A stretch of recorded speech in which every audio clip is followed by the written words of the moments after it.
Hey guys, welcome in. It is Brad with College SportsCast, and we here in a minute are here to do our weekend wrap up show, week 37, season 2.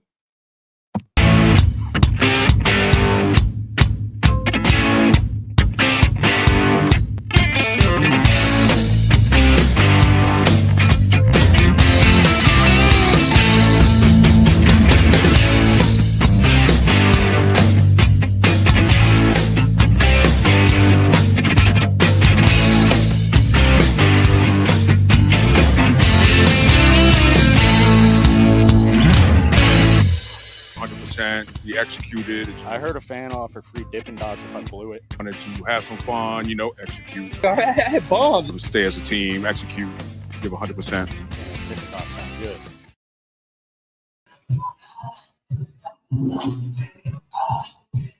Hey guys, welcome in. It is Brad with College SportsCast. I have John Roberts here joining me today. What's up, John? What's going on? Are you able to hear me? Because I'm in a different location. So Okay, well, I can hear you, but there's something going on in the background. there's a lot of background noise going on. That's what's going on. Okay, all right. Yeah. So I'm Okay. actually at a brewery, Gahaba Brewery here in Birmingham. I don't have Okay. the best location. I probably am going to at some point turn around so that the light is probably better, so you can see my face. Yeah, I I can't. got a lot of light behind me. Right. I just rolled up in here, so I'm probably going to swap to the other side in just a second. But Okay. yeah, just give me a second. So yeah, All right. all right. All right. Yep. I will. There you go, man. I gave you a second there. All right, guys. So while he's getting situated, I will talk about our Facebook page. So, our Facebook page this morning, we crossed over 2K on our Facebook page. I told you guys our Facebook page has been growing rapidly. We have picked up in the last 7 days, we have picked up nearly 500 new followers on our Facebook page. We have been growing very rapidly. Wait a minute, I said 7 days. The last 7 days, we've done over 200. Over 28 days, we've done over 500 followers and picked up that many. But if you guys are watching on Facebook, there are 2 ways you can help support us. Now you can send us stars, and that helps us to earn money to make more content here. Also, for 99 cents a month, you can subscribe to our College Sportscast subscriber group. And that I have been posting a little bit of insider information on there when I get it. Right now, it's mainly to do with Kentucky stuff, but I'm also getting a little bit of other stuff put in there as well. And you can subscribe or send stars. And as always, be active on our Facebook page. Hit likes, make comments, and all that kind of stuff helps us as well. So that is it on our Facebook. I'm going to bring John back in. He might be situated here. Are you ready to go? Yes, I am ready to go. Yep. I just switched around, All right. so now I've got the light in my face. Yeah, I as can opposed see. to I behind me, can and now see you can see you a my lot face. better. Yeah. Yeah, I can see you a lot Podcasting is better. visual medium, so that's it. Yes, yeah. I can definitely see you a lot better. So, John, if you can't hear me, we crossed over 2,000 on our Facebook page this morning. So we are growing and got a lot going on. John is now a media member for Auburn baseball. I am for Kentucky women's basketball, and we've got a lot going on, and we are growing quite rapidly. So we're here to do our weekend wrap-up show. Right now, we got college baseball going on. There's a lot of big series going on in college baseball. John, I know you're paying attention to what's going on this weekend in the baseball world. Yeah, that's correct. We got a lot of stuff going on. Let's see. Condon just hit his 26th home run yesterday. I got to see what he's been doing today. But he's at 26, still leading the. I believe he's still leading the country right now. Jack Caglione hit his 22nd, I think, so he's not too far behind. Yeah. Travis Pizzana's up there as well. So yeah, there's a lot of guys that are having some big days. Auburn's still struggling. Kentucky, it was tied the last time I saw it. So they were 1-1 with the series with Tennessee, but they had been a tied. back and forth. It's been a back and forth day for Kentucky and Tennessee. Tennessee is retaking the lead here late. But it's been a back and forth day. Tennessee jumped out 2-0. Kentucky went up 6-2. Tennessee went back up 7-6. Kentucky went back up 8-7. Then it was tied at 8-8. I mean, it's just been back and forth and crazy. So the game has been nuts. I've been watching it. It's like this Tennessee lineup, they're pretty lethal. Oh yeah, just about everybody 1 through 9 can hit it out of there. So yeah, they're pretty lethal, I have to say. And not just that, but like look at the batting average. Just about everybody's got a pretty high batting average as well. So they're hitting home runs and they're hitting for just for average as well. So that team is very offensive.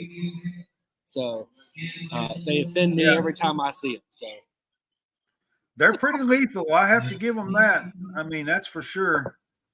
So Kentucky and Tennessee are playing their series. They're number 3 and number 4 this weekend. South Carolina and Arkansas playing a big series this weekend. Where do you want to start? So South Carolina and Arkansas, you had Haygood go yesterday, Hagen Smith, and he was pretty good. I mean, up there still striking out as many people as he can. I think he got 100. He hit 100 strikeouts for the season yesterday. Or not yesterday, but Friday night. Sorry, Friday night. Arkansas won that game, game 1, which what's crazy right now is that Arkansas is, I think, 4-3 or 4-4 now on the road. They're 4-4 on the road in 2 road games. They're 1-1 at this current South Carolina series, and then I think they swept Auburn at Auburn. So that was, unless Auburn's one win was against Arkansas, I can't remember. So yeah, it's been that kind of a season for Auburn, but South Carolina's Arkansas is just. I guess they're kind of average on the road because the other 2, I know they lost 2 out of 3 at Bama. So yeah. So that was 2 of those losses were there. 1 loss is at South Carolina, and maybe I think one they was bounced Auburn. back. I can't remember I think they bounced back and they won 2 out of 3 against South Carolina this weekend, I believe. They would have to have won the game today. So if they won the game today, then yes, they won 2 out of 3. So I have to go take a look at it. I've been running around all day, so I'm actually getting ready to pull up the scores for today. So I'm trying to look too, but I thought I saw earlier.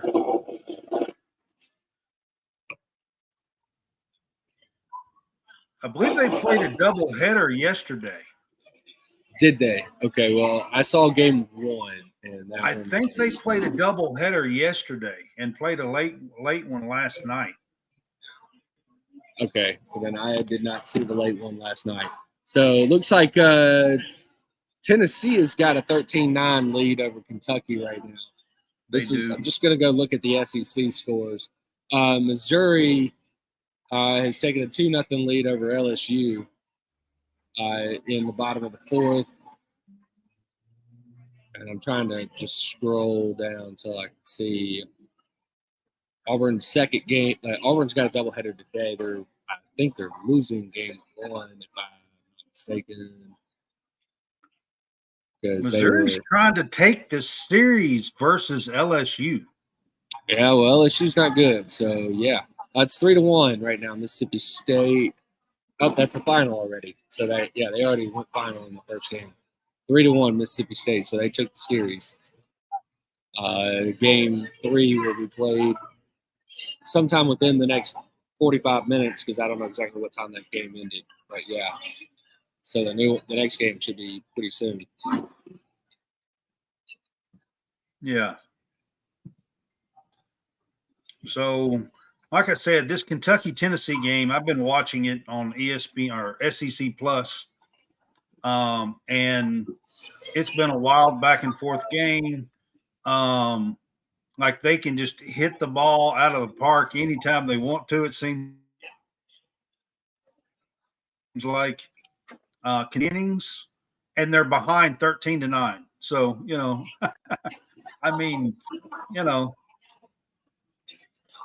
Yeah, I mean, look, with Kentucky, they've got a pretty devastating lineup themselves. If we look at what they had or what they've got, that Waldschmidt is just a guy that sets the table. Petrie and Burks, those are guys that are just been hitting pretty good. Nicky Lopez has been on fire, and Ryan Nicholson as well. I love their home run celebration, which is like 3 Spider-Man pointing at each other. You. So that's actually kind of funny seeing that. But yeah, I mean, up and down the lineup. I mean, look, Nicky Lopez has got one of the best mustaches in college baseball. All right, he's got it right here where it is. He's got the wax where it comes up like this. McCoy has got the handlebars going pretty good right now. So you go look at him. He's got the handlebars. Yeah. I mean, look, that whole entire lineup is. I mean, if they're not hitting it out, I mean, they're still just a very pesky lineup. They can drive pitch counts up. Drive pitchers insane with the fact that they can that they're just really hard to get at.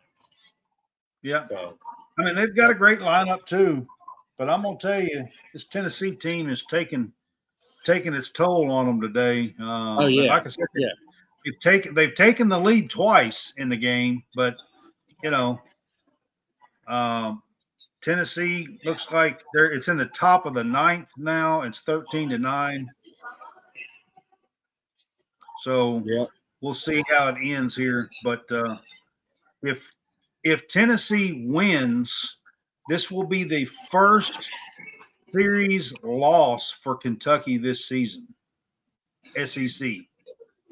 Right. I mean, yesterday was only the second SEC loss total. Period. Yeah. And the first one was against Missouri early in the season. A 2-1. It was a 2-1 game. Yeah. So even if they lose, Kentucky is still going to be the overall leader in the SEC. Yes, because A&M and Arkansas have more than 2 losses in the SEC right now. So Kentucky will still remain as the number 1 overall SEC. Even if they lose, they'll be 15-3. Arkansas is 14-4. And I think that's what A&M is if they win. No, A&M has already played their 3 games. They were at Bama. They were at Bama. Then they took 2 out of 3 against Bama. They lost game 3 yesterday. They were a Thursday, Friday, Saturday. Bama. That right there leads me to my next point. Bama for the back-to-back weeks has hosted the number 1 team in the country. They hosted Arkansas last weekend. They took 2 out of 3, knocked them out of the number 1 rankings. Texas A&M took the number 1 rankings, went into Bama, and then they took 2 out of 3 from Bama. Where the game 3 was Saturday, and I think it was like a 10-9 Alabama win. So it was a squeaker. It was one of those where it's still just very offensive driven because the two teams just can hit, and especially Texas A&M can mash with the three guys that they've got. Laviolette, Montgomery, and I'd have to go look at the lineup. There's one other guy that's in there that just absolutely mashes. But, yeah, Laviolette and Montgomery are the ones that are definitely the smashers. And Montgomery came from Stanford, so he was an outfielder that was playing at Stanford, got out of there, and he is now isn't Texas A&M one game behind Arkansas in the West? I think Arkansas leads 14-4. Let's take a look. So as of let me update this so I can see it.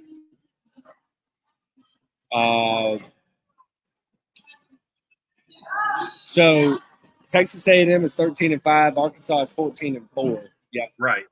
Yeah. So yeah, they're one game behind Arkansas. Kentucky is 15-2. If they lose, they'll be 15-3 and still leading the SEC. Correct. Overall. Correct. SEC overall, they will be the leader in the clubhouse. After A&M, you should have, I believe, Tennessee is 11-6. Vanderbilt is 10-8. Mississippi State's 9-8, and they will be playing the next game, game 3 of that series coming up in just a minute. Right. So at the moment, yeah, they're 9-8. They're right behind Vanderbilt. That's 10-8. You've got Georgia that's 9-9 at the moment. South Carolina also 9-9. Florida's 8-10. Alabama's 7-11. And then you've got Ole Miss at 6-12. Missouri at 6-11. LSU at 4-13, and Auburn at 2-14, which is actually 2-15 because they're one game away. So, what has happened to LSU? Is it pitching? Well, they've got one of the better pitchers. Holman is like their Friday night starter is fine. It's everything else, and but yeah, I mean, pitching is probably not great. Hitting, they lost a lot of hitting from last year's team. They still got some back, but. I mean, they still have Tommy Tanks. They still got Tommy Tanks, but you lost Morgan, your first baseman. You lost your center fielder. Your catcher is up and down. You lost Dylan Cruz. Yeah. So yeah, lost Morgan, and yeah. So, but Klinger or whatever his name is, he's was pretty good last year. You had Tommy Tanks that was good last year, but it just doesn't seem like they're all able to, I guess, protect each other in the lineup like they were with the other when we had the big bats from the year ago. So, well, I've been watching some SEC baseball lately, and from the announcers as they were explaining and talking about LSU. I basically heard them saying that their Sunday starter is terrible. Makes sense. So if you're winning Friday, you're not winning Saturday. If you don't win Saturday, then Sunday you've got to try to get the rubber game, and they've just lost all those games. Yeah. Right. Our head to the bottom of the ninth. Tennessee is ahead 13-9. The bottom of the ninth is beginning right now. Kentucky is up to plate, and I've got it on over here. So I'm kind of give you a little bit of update. Yeah. Okay. Yeah. So I've got it on SEC Plus. So yeah. That graphic had said that there were 17 combined home runs in this series so far. So that's yes. Yeah. And Kentucky's hit their fair share. And you know what? That might have been true with the Kentucky Auburn series. It was just that it was 11 home runs by Kentucky. Yeah. Well, here it's probably like 10 or 11 by Tennessee. And, well, I don't know. It's probably 10. It's probably 10-7 or something like that in this series, as far as home runs. Yeah, something like that. Yeah, I've seen. Look, Kentucky's got their fair share of it. So, yeah. I mean they've hit some of them too, but Tennessee's got more. It's all I'm saying. Yeah. yeah. But this is at Kentucky Proud Park, so I was hoping they'd come out of here with a win, but it looks like they might not. Well, you've broken attendance records the first two games. We have over 7,000 yesterday in the loss. Yes, and I wanted to bring that up because I've done a little research this weekend and been following a few people, and apparently breaking 7,000 home attendance has only happened to 13 other teams. Well, there's not that many. Here's the problem: there's not that many teams that have big ballparks that can do that anyway. So, right, like Mississippi State's got one that can break that. Arkansas's got one that can break that. LSU's got one that can break that. Florida might have one that can break that. South Carolina might be able to have one that can break that. And then once you get beyond that, there's not a ton of teams that have solo shot. ballparks. By the way, solo shot. It's 13-10. So you're ahead of me. So that's number 2. That's up to bat. What is there it goes. Well, solo shot, by the way. Yep. One out. Yeah. One out with nobody on. So anyway, right.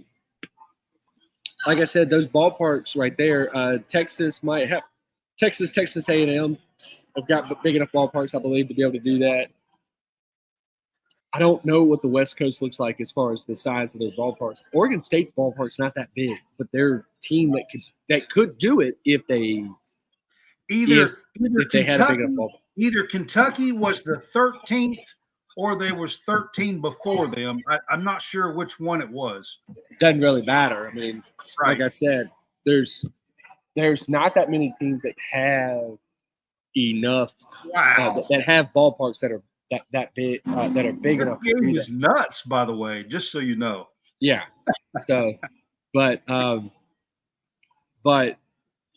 mean, this is one of those where baseball has not been this widely popularized. Oh my God, he hit another one? There's another one? It's back to back.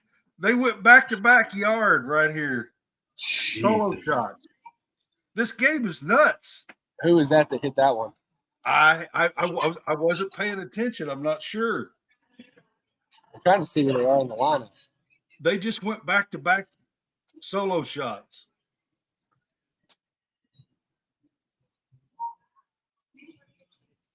McCarthy's next. Was that Lopez? No, that wasn't Lopez. That was Lopez. No. Not Lopez, but the first baseman. Nicholson. That might have been Nicholson right there. That was Nicholson. I bet it was Nicholson. Yeah, I was about to say. I think that was Nicholson. So. Yeah, I think it was Nicholson. Yeah. Yeah.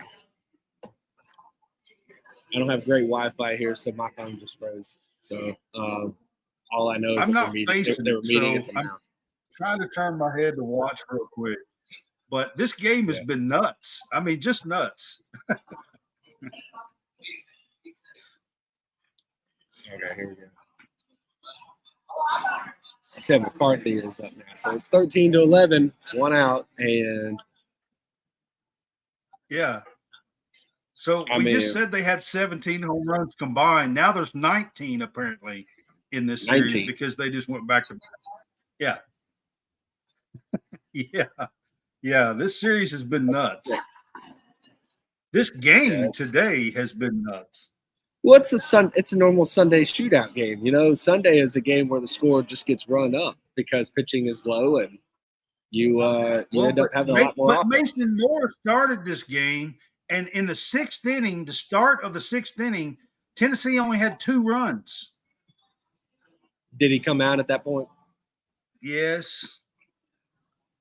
They got like the Your bases loaded. Your bullpen blew it. They got like the bases loaded, and they took him out, and then it's just been, it's just been like a slugfest ever since. Yeah. So, right. So I know we're still talking about the Tennessee Kentucky game, but if we move around the SEC, or we really start talking about pitching, look, pitching within the SEC is insane right now. So you've got guys that can pitch. We're seeing a lot of offense, but you've got your frontline starters are actually pretty good out there. You talked about Mason Moore. Mason Moore is actually Kentucky's best strikeout pitcher. Yes, and he's their Sunday guy, and actually maybe one of the best Sunday pitchers in the SEC. Well, I mean, look, you could say that, but you got Jack Caglione, who is also a Sunday starter. So he is a top Sunday guy, yes. However, Jack Caglione is going to probably be the number 1 Sunday guy just because of what he is able to do there. He is a much better, more prolific strikeout guy. They got the tying run on, by the way. They do. With Devin Burks, your 9-hole hitter. He's batting 9th today. So he is, and he's already hit a home run today. He did, and he pulled a hamstring at midweek, and he's playing hurt. Yes, and he was. They had to stretch him out sometime earlier in this game. He had he was. I saw him squat over like that. So yeah. He's actually playing hurt, and he hit a home run. He actually hit Kentucky's first home run today, I think. Yeah. So it is a absolute crazy game. Yeah. What's up, Ham? Yeah, he's up there blowing us up in the chat here. On here. Yep. Yeah.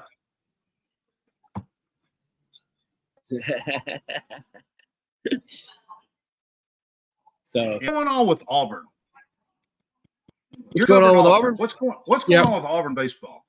All right, so pitching has not been great. If you really want to start going into it, I think so at the end of last series, so we were looking at the end of the Kentucky series, and I'm going to start throwing out some numbers to you, okay? And I want to know if you think this is bad or if this is good. Okay? All right. Yeah. All right. So through the last 3 series, so we're going to talk about the A&M, the Tennessee, and the Kentucky series. So when I start saying 9 games, previous 9 games, I'm not including the Mississippi State because I haven't looked at the numbers during the Mississippi State series. So it's going to only be the Kentucky series, the Tennessee series, and the A&M series, which is the previous 3 series that Auburn's played. All right. So in the previous 3 series, Auburn pitching has given up 95 runs. That's 10 a game, 10 and a half. Okay. Yeah. Yep. They scored 56.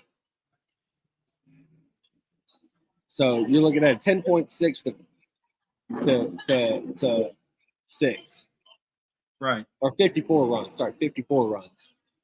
So yeah. You're 10.6 to 6 is what you're looking at as far as an average score over those 9 games. So they're losing. They're not scoring enough runs. They're giving up a lot of runs. In that stretch, they gave up 34 home runs. That's about 9 a game. That's about 9. 9 in 9 games. They've given up 34 home runs. It's about 4 home runs a game. Yeah, that's not good. Not good at all. No. That helps with teams scoring 10.6 runs when they can hit 4. You get 4 home runs. Yeah. So yeah, that's not great. I'm trying to see what else I had in here because I had a lot of other things that were going on. So Auburn had. Now this is in that final game. So in that final game against Kentucky, Auburn had 14 free base runners. All right, they had 9. Kentucky pitching had surrendered 9 walks, had hit 3 guys, and committed 2 errors. Auburn scored 1 run off of all of it. That was it. Auburn had 7-0 lead, and they blew it against Kentucky because They did have a 7-0 lead on the Sunday game. Yeah. Yes. Yeah. Saturday, it was the 3rd game of the series, but yeah, Saturday. I was there. I saw it. I was. Yeah, I sent you the picture where I'm sitting right under. I'm behind home plate with the score right above my head, saying 7-0 Auburn. I went into the press box and it went the other way. It went south in a hurry. Well, Kentucky scored 13 straight runs. Yes, and then Auburn scored 1 after that with a solo shot by Eric Guevara, the freshman third baseman. Game over. They lost. Yeah. Fly ball to right field. Yep. Fly ball to right field. They brought a new pitcher in, throwing 95, 96 for the last out, and they win 13-11. Yeah. So to get back with Auburn, Auburn's problem is they can't throw strikes. They don't have a pitcher that can throw strikes consistently enough to be able to get guys out. They don't have a swing and miss guy. They've got several guys that can do it for maybe an inning or 2, and that's it. They can't do it consistently for 4, 5, 6 innings. They don't have a starter that can get past the 5th. So the bullpen is heavily taxed. So the bullpen is not great. They're not. Sound like Jay, by the way, John. Huh? I sound like Hammonds. He sounds like Jay. Well. No, Hammonds. Because he's saying he's the ears hearing. Yeah, I see that. Yeah. He sounds like him, or sounds like Jay. Yeah. So you know why I'm saying that. Yeah, I know exactly what you're saying. But that right there is just, it's one of those where the pitching's not been great, but now the hitting has started to suffer as well. It's following suit. It's taking it took a little bit longer,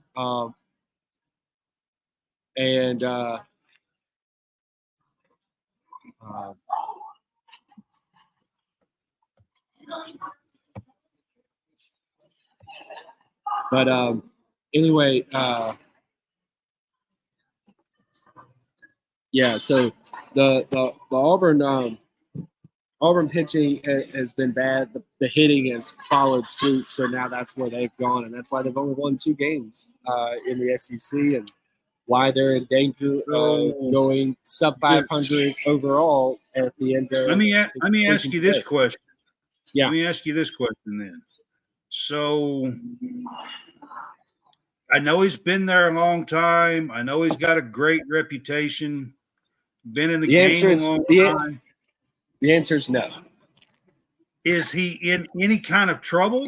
Is Butch in any kind of trouble at Auburn? No. Okay. I mean, I don't know, so I just had to throw it out there. You know. No, if they do anything, they would be going after probably T-Ford, the pitching coach. I mean, if there's any sort of move, it may be him, but that would be, something that they may look at the conclusion of the season. John, Auburn won't make the SEC tournament if they stay where they are. So the seed would be not made. Yeah. Not everybody qualifies, John, in baseball for the SEC. 12 out of the 14 right now, you're looking at Auburn and LSU missing the tournament. Yeah. So. Yeah. Mm-hmm. Yeah. So, I I just had to throw that out there. I know that he is very well respected, had been in the game a long time, and Yep. And lots and lots and lots of people love the job that he has done, not only at Auburn but previously in different places throughout his career. So, Right. you know, And let's be clear here too. So there are a couple of guys that are freshmen or that were transfer ins that they thought were going to have much higher ceilings or that were going to pitch much better than they have this year. One of those is Cantilli, and the other one is Dylan Watts. Okay, these are guys that came in. One was a transfer in, one's a true freshman. Now, Tilly and Watts could easily be the guys next year that take over the program and become, stud Friday, Saturday pitchers. They could. They've right. had a guy, Connor McBride. Now, Connor McBride is like I think this is his last season, but McBride kind of showed glimpses. The starter today showed glimpses, but the problem is I think he's on his last season as well. He's the same guy that started that third Kentucky game, and did really well until he got pulled. Once he got pulled, the bullpen went south. That's kind of what happened to Mason Moore today, really. I mean, kind of. Right. Was doing pretty good. Like I said, they only had 2 runs. They got bases loaded in the 6th. They took out Mason Moore, and then we lose 13-11 in 9 today. Yeah, well, at least your offense was able to still produce, whether you were able to have they your were pitching went south or whatever, but your offense was still able to produce, whereas Auburn's offense has kind of gone south. Again, some of that is they've got a couple guys with hand injuries. Ike Irish has got one. That's why he hadn't been catching. That's why he's been playing. I was going to ask you, is Ike back healthy yet or no? No, he's not healthy. He's still got a hand issue. That's why he's playing out in the outfield and not playing and not behind home plate. The problem is that he can't fully grip the bat too, but he's been trying to push through. I know he played DH. Didn't he DH a game or 2 against Kentucky? Yeah, they don't want to take him out of the line. There was one game he didn't even start. He didn't come in that third game. He didn't come in until the end of the game. He got 2 at bats at the end. Which he hasn't looked himself because he can't fully grip the bat. So he'll be back next year as well, won't he, Ike? Yes. Yeah, as long as he's not a draftable player, but at the moment, it just depends on if the major leagues are looking at drafting him now or not. I don't know if he's draft eligible at the end of this season, like a draft eligible sophomore. If not, then yes, he will be back. And it has to do with his age and birthday. It would be where his birthday falls. And his birthday falls in the summer. Yeah. So, Mason Mainers has also been dealing with a hand injury, a very similar injury that Ike Irish has, but apparently Ike's been playing in the outfield, whereas Mason Mainers not as much. Then you've got Bobby Pierce, who has been just a great defensive outfielder, but last year and the previous 2 or 3 years, he's been much more has contributed a lot more hitting. Hadn't really done much this year. So they have gotten the freshman Cade Ballou, who is from Auburn. And this guy is a guy that could, again, be one of those guys that takes over. He is from what I understand, a 5-tool player, can be the fastest guy on the team, has a hand cannon for an arm, almost threw a guy out today, throwing behind at second base. He's been playing left field right now, but could move over and be a right fielder or a center fielder as well. Stanfield has not hit well this year, but he still is such a defender and has got the speed and understands how to play center field that you want him to still be in the lineup as much as you can with him. And then in the infield, it's just been you've had a couple of stalwarts. So you've had Cooper McMurray, who's one of the better hitters in the SEC overall because he's hitting around 360 or so. He's done that both, overall and in the SEC. He is hitting about 360. He still supplies the power, and he is hitting for the average. And so they've kind of moved him around between the second in the lineup and fourth in the lineup. And then Cooper Weiss, who leads the country in stolen bases. He's got like 23 or 24, 25 stolen bases. He has had several times where he's stolen about 3, 4, or 5 bases in a game. So he just understands how to get a walking lead on a team. 19. And then just takes it off. I know he's over 20 now. He's around 23 or so. So he's definitely the SEC leader in stolen bases. I think he's also a leader in the country. So, but yeah. All right. Well, I wanted to give you a chance. I mean, like I said, I know that Butch will probably get things turned around. They started out slow last year and then went like 12-3 the last half of the SEC. I don't really see that happening this time. I really don't. I don't think so. I mean, they may win 5 or 6 games, but that's also starting to look less and less likely. So, I don't think that will happen. If you are just joining us, Kentucky lost a few minutes ago, 13-11 to Tennessee in the rubber match game here today. So Tennessee wins the series 2-1. It is Kentucky's first SEC series loss of the year.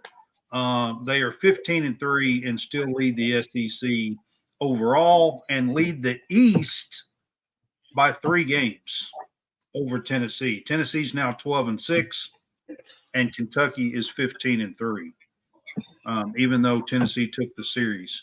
So I just wanted to give a quick little update on that. And on the West, Arkansas leads 14-4, and Texas A&M is 13-5 in second place in the West. All right. Is there anything else as far as score-wise that you want to go over for SEC baseball?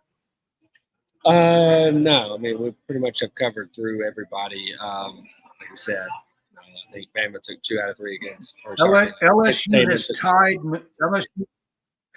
has tied Missouri 2-2 in the top of the 6th.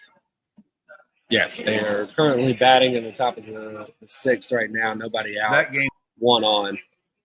So, yep. Yeah, that game is still currently going on. Correct. And then Auburn will start in about 15 minutes. So the winner of the Missouri LSU game will win the series. That's the rubber match too, isn't it? I think so. Yeah, I think so too. I know LSU won. I'm going to jump. Yeah, and Missouri won 1. So they won yesterday like 8-7 or 9-8 or something. It was a 1-run game. I know that. So I'm going to jump to some Kentucky women's basketball stuff. I've got to chime in here a little bit. Coach Brooks is doing an absolute fantastic job on the recruiting trail here. This past week, about 2 or 3 days ago, he signed 4 new players. It was the opening day for signing period in the spring here, and he signed 4 new players. Lexi Blue, who is a top 40 in the 2024 class. She is a 6'2" shooting guard with range.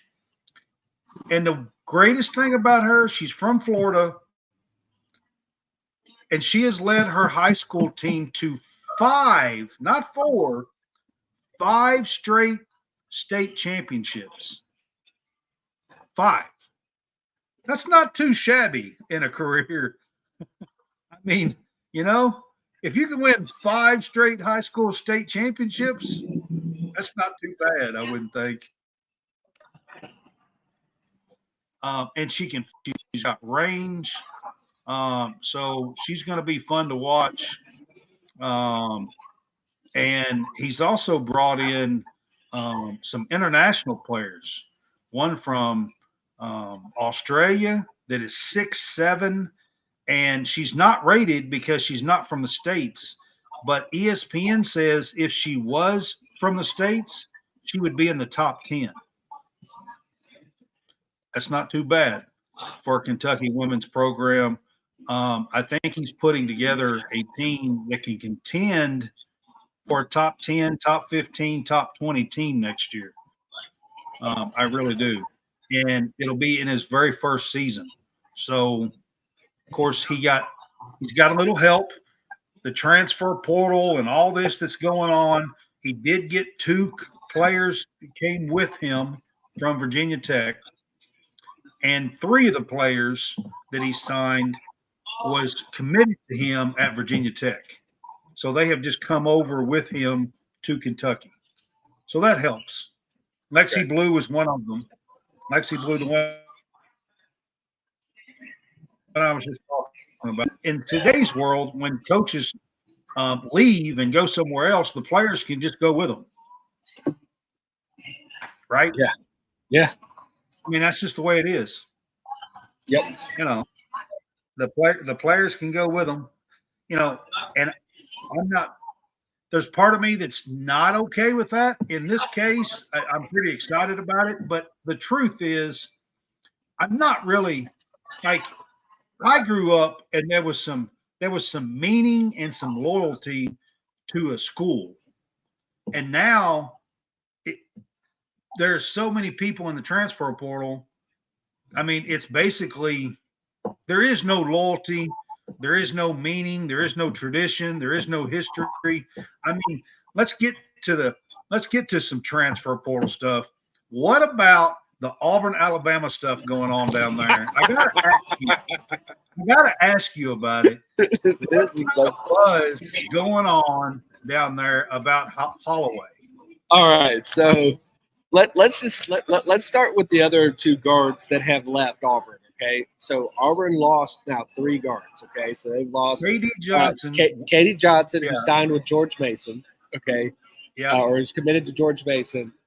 They lost Trey Donaldson, who is now committed up to Michigan. Okay, and now Aiden Holloway, who is by far should have been the more talented out of the 3. You know, coming out of high school, he's the more talented. He was a 5-star. he's the most Coming out of high school, he was a 5-star rated guard, known for his shooting, and but for whatever reason, he started out hot. He could hit it from all over the place, and then he just once SEC play started, he struggled.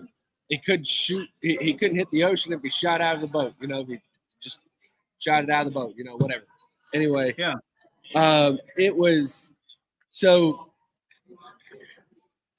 he goes and makes the trip to Alabama, commits to Alabama. All right, but then he tells a reporter that he was sold a dream. Things were going well, and then all of a sudden, Auburn, Bruce Pearl went in a different direction. Buddy, they went in a different direction because you weren't shooting well. Yeah. That's what happened. Okay. Yeah. They went in a different direction because you were soft on the court. He didn't even Pearl didn't even start him the last half of the SEC because he got into a point where he was in a funk, that he was in a mental pretzel at that point, because he was turning the ball over as a point guard, which is something that you don't need to be doing. And then he was taking shots and couldn't hit them. And look, I don't have a problem with him taking shots, but you got to be able to hit them. And he was not. Overall, he was less than 30% or 30% or whatever, and it was not great at all. That's a season long after he started out. But in SEC play, not very good. In SEC play, I think he was around 20% from the 3-point line. I think. Yeah, in that Yale game, he played 13 minutes and was over the field.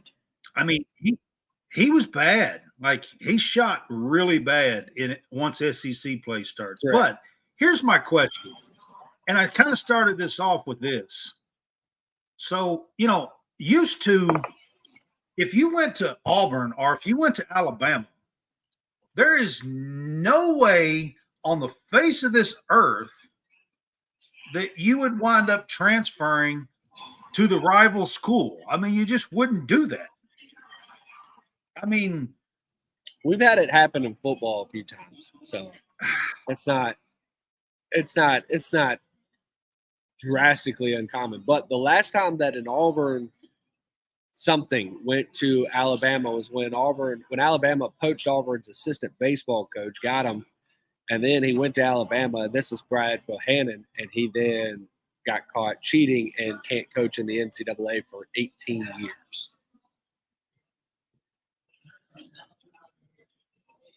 nice. Made the wrong bet.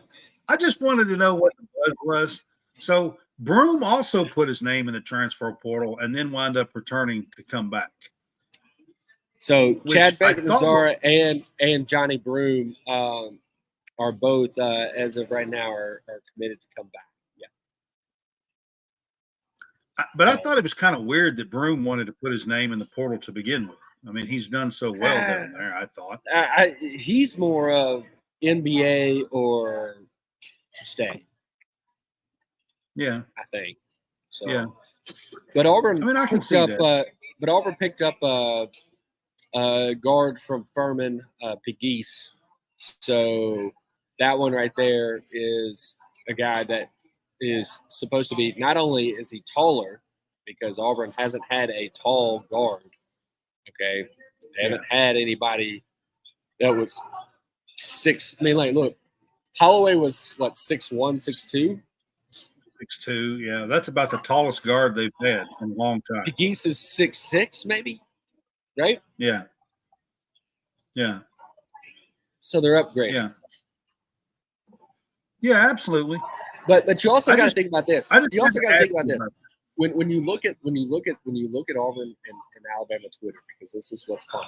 Okay, so Auburn and Alabama Twitter have been going back and forth at each other about losing Aiden Holloway or gaining Aiden Holloway. All right, and it going to the rival school. Nobody's talking about that Alabama is losing Riley Griffin, that he is transferring out, and that dude was their shooter. Yeah. He was their shooter. Now, Sears is going pro, so we're not really worried about – I mean, like, I'm not really going to say anything Sears about that. is testing the waters going He's pro. testing the water to go pro. But Yeah.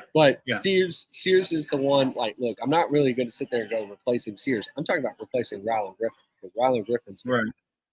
All right? Yeah. They were also talking about how their big man that was the best player on the team is coming back, and he should be going pro. Well, that was Grant Nelson for Alabama. Is Nelson coming back, or is he? He's coming back. Yeah, he is. Yeah. What about didn't Pringle?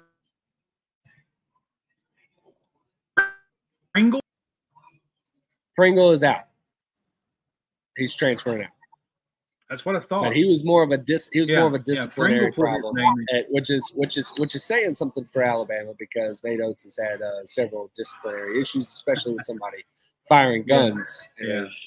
Or having the gun that got So let's I got you. Take this with a grain of salt here.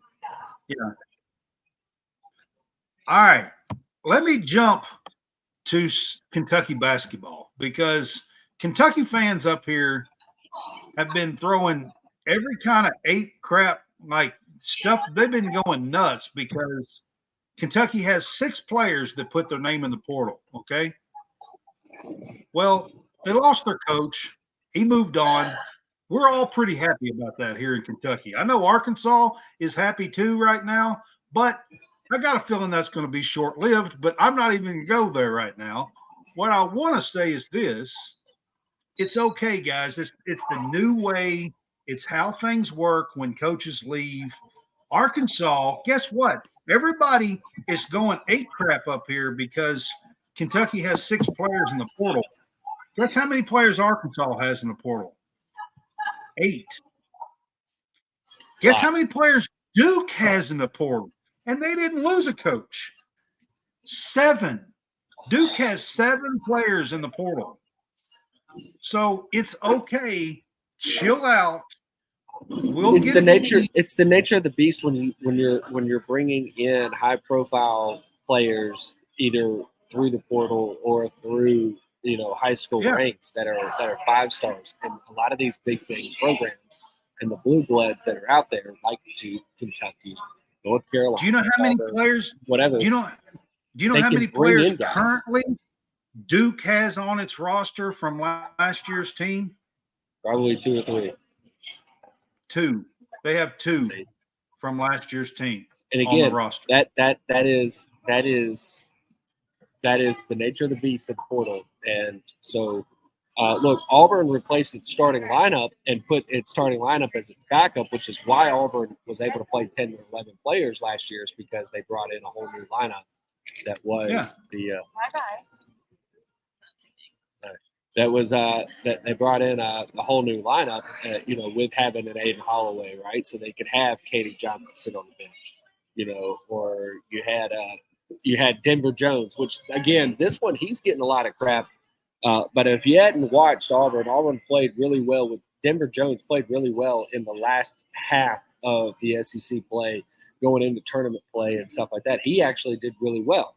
So Denver Jones with Pegues is going to be a pretty heck of a lineup. Now they've lost Trey and they've lost KD, so we don't have the depth anymore. So that's the problem now. Problem is that I've seen it just a day. I think maybe Friday night. I seen it. I heard that Auburn could be the favorite right now. I mean, in the SEC for next year. I mean, we don't know. We'll have to see what the depth looks like, because that's what you're looking at now. Caldwell is also coming back because we don't know what Arkansas is going to look like. We don't know what Kentucky is going to look like. I mean, there's some teams we're not sure what they're going to look like just yet either. Right. But it's still just the fact is that the depth piece from Auburn's perspective, without seeing sight unseen on a lot of players that are coming in, you don't know what you're getting, and you won't know until they start playing. But that's going to be the issue right now for Auburn. I think Auburn's starting lineup will still be fine, because you're going to have, again, Chad Baker-Massaro, Johnny Broome, Geese, Denver Jones, and you're going to have Caldwell come back. So Caldwell will be a more of a depth piece, but still, right. You're going to have players that are there. But the thing is you're not going to have you just won't have Aiden Holloway sitting on the bench, or Trey Donaldson sitting on the bench, or Katie Johnson sitting on the bench. You've got to go and find other guys. They're going to bring in guys. They're bringing in guys. Yeah, so they're going to bring in guys. Yeah, right. Yeah. So, yeah. But I just wanted to say, Kentucky fan, chill out. He's on the hunt. He's hosted a recruit all weekend long. He's close to another right now. I'm hearing good news about John L. Davis as a possibility. I don't know that that's going to happen, but as a possibility. And he's on the hunt for a few other pretty good players as well. So, I mean, you're just going to have to let it all play out and see what happens. And he will field a pretty good team. I feel pretty confident of that. Yeah. But, I know the Reed Shepherd news was a little disheartening, but the dude is a top 4 to a top 10 pick in the NBA draft. I mean, you can't pass that up. Right. If you're a lottery pick, might as well go. Yeah.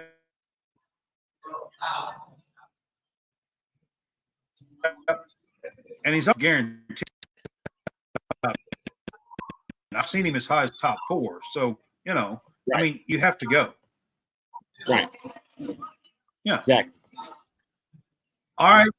John, it's been good. We haven't been on for a while, so I thought we would come on and do a little bit of our weekend wrap-up show. I know you were out at the local brewery, so I'll let you have some fun, and we will wrap this up for today. And I appreciate you coming on with me. and we will see you guys this week. Okay. John, it's been good. Yep.